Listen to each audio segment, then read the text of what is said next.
Olá pessoal, boa tarde. Eu sou o professor Enilson, sou da Universidade Federal do Pará já há 21 anos, vou fazer 21 anos agora no início de 2025. Eu sou geógrafo, sou licenciado, sou bacharel em geografia, tenho pós-graduação em educação ambiental, tenho pós-graduação em geoprocessamento, georreferenciamento de imóveis rurais, direito penal e processo penal. Tenho mestrado em geociências, tenho doutorado em ciências ambientais pela Universidade Federal do Pará, onde eu trabalho até hoje. Eu digo isso porque faz-se necessário, porque é para falar de uma pessoa a quem eu admiro demais e tenho um respeito muito grande, mesmo em memória, né?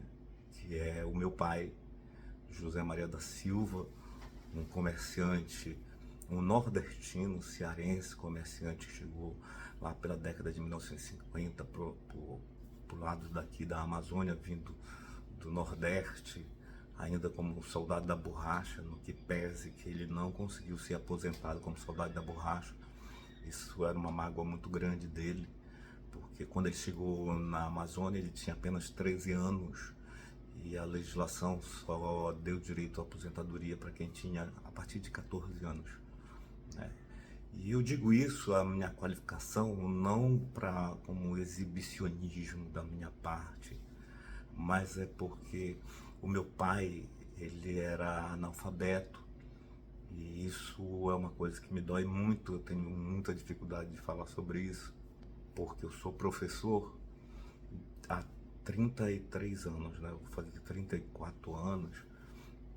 Aliás, 34 anos já, vou fazer 35 anos de educação, de onde eu trabalhei na educação básica, nos mais conhecidos colégios de Belém do Pará, em Manaus, enfim, particularmente em Belém, onde eu desenvolvi minhas atividades profissionais, dei aula no Ideal, dei aula no Rutherford, dei aula no Moderno, várias escolas religiosas, Santo Antônio, onde eu me dei muito bem, diga-se de passagem, escolas religiosas católicas, Santo Antônio, berço de Belém, Nossa Senhora de Lourdes. Então, pelo fato de ser professor há muito tempo, isso sempre me doeu, isso foi uma mágoa muito grande, de saber que o meu pai não teve a mesma oportunidade que eu tive, né? Então isso, uma vez me perguntaram até o que eu achava disso, de eu hoje ter o maior título na educação que o país tem, né? Que é o título de doutor, porque pós-doutorado não é título, né? E o meu pai não ter tido a oportunidade de escrever o nome dele ou de ter alguma coisa na área da educação. Ele mal sabia escrever o nome, ele aprendeu já por Alenquer, mas era muito bom de matemática, muito bom de porcentagem. Quando a gente ia fazer na máquina, ele já fazia de cabeça e tudo. Tinha uma memória extraordinária. Então isso, para mim, enquanto educador, sempre foi um ponto muito difícil de falar, porque o analfabetismo no país ainda é muito sério. E você ter ou possuir o maior título desse país e o teu pai precisar ler uma carta que os parentes dele mandavam de Fortaleza ou do interior dele, ele ter precisado de alguém para ler para ele, isso sempre me incomodou muito. Até outro dia me perguntaram qual era a sensação ou sentimento que eu tinha. Eu usei uma palavra muito forte, né, que eu acho que é muito forte, mas é um sentimento de vingança, eu acho, né? Eu sei que é uma palavra forte, eu não devia usar aqui, muito mais nesse contexto, mas estudar para mim e ter o título de doutor é como se eu estivesse dizendo: meu pai, eu estou fazendo isso pelo senhor e por um grande número de brasileiros que ainda não sabem ler e escrever, né? E quando eu dou aula, eu sempre penso nisso, né? Quando eu vejo mãezinha que estão com filho na sala de aula na universidade, levo o filho, às vezes eu pego, boto no colo, já há bastante tempo faço isso, que eu entendo a preocupação dessas mães de querer estudar. Então é como se eu dissesse, eu vou fazer isso por mim, pelo Senhor, pela minha mãe, pelos meus familiares, que é uma realidade, infelizmente, do município de Alenquer. A gente ainda tem muita gente analfabeta, né? Não só em Alenquer, né? Falando especificamente porque é onde ele construiu a vida dele. Então, quando eu iniciei esse vídeo falando da minha titulação e onde eu me encontro hoje, é mais para fazer essa reflexão com relação ao analfabetismo que meu pai era, né? Mas isso mesmo ele estando nessa condição de ter sido um homem analfabeto, então veja bem, um homem preto, nordestino, analfabeto, com uma carga de situações que ele trouxe do Nordeste junto com ele, mas mesmo assim ele conseguiu se firmar como comerciante. E eu digo que talvez até o falecimento dele agora em 2024, em julho de 2024, ainda foi o comerciante mais antigo, né? Mais antigo da Lauro Sodré. Manteve o comércio dele com o nome que ele tinha, né? Que era o comércio Casa Silva, em frente à sede do Aningal, né? Na Travessa Lauro Sodré, há muito tempo, há cerca de uns 40 anos, se não me engano. Então, quando eu nasci, né, ele já estava na Lauro Sodré, e lá ele ficou.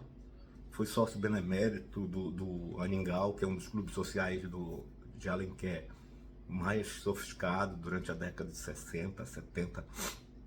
Chegou a ser apontado como um dos salões de festas mais elegantes do estado do Pará. Eu ouvi muito isso, né? E ele conseguia mesmo, tendo essa condição de analfabeto, mas ele conseguia ter uma aceitação muito grande, né? Porque ele era uma pessoa boa, né? Eu, principalmente depois da morte dele e antes também, eu ouvi muita gente dizer que meu pai foi muito responsável pela própria sobrevivência dessas pessoas, porque ele vendia fiada, às vezes nem recebia, as pessoas esqueciam de pagar, e ele via a condição das pessoas dele lá e acabava não cobrando. Eu acho que depois que ele faleceu, a gente foi ver, ainda tinha um caderno lá com muitas dívidas que as pessoas compravam, eu acho que nem pagaram, talvez nem vão pagar, né? E ele se firmou ali na Lauro Sodré, tendo respeito de todo mundo, né? Tendo respeito. Você tem pessoas médicas famosas, o pessoal da maçonaria, que há um tempo atrás principalmente eram pessoas que tinham uma condição social, um status social muito grande, chegaram a convidá-lo para fazer parte da maçonaria, né? Mas tem toda uma questão da maçonaria que não sei porque ele também não aceitou. Os comerciantes da Lauro Sodré eu respeitava muito, seu Nelson Santiago, seu Vilmar Carneiro, que eram comerciantes renomados desde muito tempo, o seu Miguel Nogueira, o seu José Maria Perema, né? Enfim, o papai eu não lembro dele ter tido inimizade, deve ter tido uma confusão ou outra, né? Que isso é inevitável, mas ele foi sempre uma pessoa muito boa de coração. Eu lembro que eu tive depoimento de parentes, inclusive, porque ele ajudou a criar muitos tios meus, irmãos da minha mãe. Ele ajudou a criar, e cedeu parte de terreno, fazia meieiro. Enfim, tanto é que eu tenho um tio em Manaus que ele chegou a dizer que se precisasse, como ele estava bem doentinho, né, bem fragilizado, ele chegou a dizer que se precisasse ele abandonaria as coisas lá em Manaus para vir ficar com nosso pai, né? Porque pra gente, eu tinha filho pequeno, né? Era mais difícil largar tudo e ir para lá, mas sempre que eu pude, sempre nos momentos difíceis, eu fui para lá e fiquei também com ele, minha irmã mais velha. No que pesa que a carga maior foi da minha irmã Erlita, isso aí a gente reconhece, a gente tem todo o respeito por ela, toda a gratidão por ela praticamente ter abandonado a vida dela, né? Vida tanto profissional como pessoal, e ter cuidado do nosso pai até o último momento, que eu não sei se é privilégio ou é alguma coisa maior, que foi nos braços dela que ele acabou falecendo, né? E o meu pai, para você ter uma ideia, ele ficou aí na Lauro Sodré, que eu vou voltar à questão do comércio, que parece que é o fundo do grande mote do vídeo. Ele ficou na Lauro Sodré desde a época da Dona Barateira, que muita gente vai lembrar, que era a vizinha dele, que depois passou a ser a Dona Socorro, Carneiro, esposo do seu Vilmar Carneiro, que tinha um comércio também, não só à frente, aquele comércio que ainda hoje é deles, que é hoje está Celiana, ali do lado da igreja de São Sebastião, mas ao lado do meu pai também, passou uma época nas mãos da Dona Socorro do seu Vilmar, né, como era conhecido, né, normalmente se dá esse nome, que é Dona Socorro. E então passou da Dona Barateira para Dona Socorro, da Dona Socorro veio para o seu Duquinha, né? O seu Duquinha parece ter uma loja chamada Modelo, e depois veio uma sucessão que eu não sei agora quem está lá. Teve gente como o seu José Barbosa, que foi vereador, então o comércio dele ainda era ao lado da Dona Socorro. Então tinha o Nelson Santiago, que era distribuidor, vendia Guaraná Serpa, etc. O Nelson Santiago, o seu José Barbosa, tinha o seu Cajueiro, aí vinha a Dona Socorro, vinha o papai, depois do papai vinha o seu Otílio, depois do seu Otílio, eu não lembro quem vinha, mas depois veio o bar do seu Caetano, depois veio o supermercado do pai do vereador Zé Peba, né? Também eles teve um supermercado por lá, enfim. Era uma turma muito boa, uma turma bem interessante de comerciante lá, nesse trecho ali da Lauro Sodré, no trecho da Capitão Antônio Monteiro Nunes, e a outra lá, Rua do Remanso, não sei se ainda chama Rua do Remanso, eu não lembro o nome oficial dela agora. Então era uma turma bem interessante, inclusive o supermercado Kelly, do seu Marcelo Monte, né, que ainda hoje está lá, ele é bastante antigo também lá, eu acho que ele, salvo engano, ele começou a vida dele por lá. Até meu pai fez é bom lembrar isso, né, porque às vezes a gente quase não passa por lá, não paro direitinho, mas uma vez meu pai disse que precisou de fazer um empréstimo, e na época no banco você precisava fazer um aval, né, precisava ter um outro comerciante para fazer o aval, e o seu Marcelo Monte foi o cara que sempre falou, não, seu José, assina aqui, deu o aval. Queria agradecer esse meu pai, acho que não tem o ponto dele falecer, ele chegou a comentar isso com o seu Marcelo, aí eu agradeço o seu Marcelo Monte, da TV Montes Claro, né, que teve seu voto de confiança, porque era muito, como eles eram muito amigos, né, todos esses comerciantes, eles eram muito amigos, e os mais próximos acabavam fazendo empréstimo um para o outro, um avalizava o empréstimo do outro para ir movendo, né, movendo a situação toda. E naquele momento eles chegaram a ter um bom patrimônio, meu pai chegou a ter um bom patrimônio, né? Mas ao longo da vida as circunstâncias, as coisas vão levando e acaba nem sempre dando certo ou sendo como a gente planejou. Mas na educação, no que pese meu pai não ter tido estudo algum, aprendeu com a vida, mas isso, veja bem, não ter estudo formal, não ter um estudo formalizado, institucional, fornecido pelo Estado, não quer dizer que a pessoa não tenha mais ou tenha mais ou menos conhecimento. Pelo contrário, o conhecimento de vida é tão válido ou mais válido que o conhecimento que a gente tem nos diplomas que eu tenho aqui. Que meu pai tinha uma visão extraordinária, né? E ele sempre investiu na gente, né? Eu sempre estudei em escola particular, quase a minha vida toda, enquanto quando tinha, né? Que foi lá no Ateneu Dom Bosco, estudei no Ateneu Dom Bosco, que é da professora Carice. De lá nós viemos para o Maria Valmont, eu nunca estudei no grupinho, né? Eu acho que é José Rafael Valente. Aí depois do Maria Valmont o Maria Valmont teve um período de reforma, foi o único momento que eu saí do Maria Valmont e fui para estudar no Fulgêncio Simões, que era um colégio mais de top, da classe média ali do centro comercial, centro de Alenquer, da Igreja Matriz, o pessoal tinha mais posse, que acabava estudando por lá, porque morava mais próximo de lá. E a gente ficava mais para o Maria Valmont, que foi a minha grande escola. Um beijo de coração para Maria Valmont e a todos os professores da educação básica, de ensino público e particular do município de Alenquer, que vocês merecem uma estátua individual para cada um. Eu sei a luta de cada um. De lá eu fui para Santo Antônio, e essa foi a trajetória minha e das minhas irmãs também, né?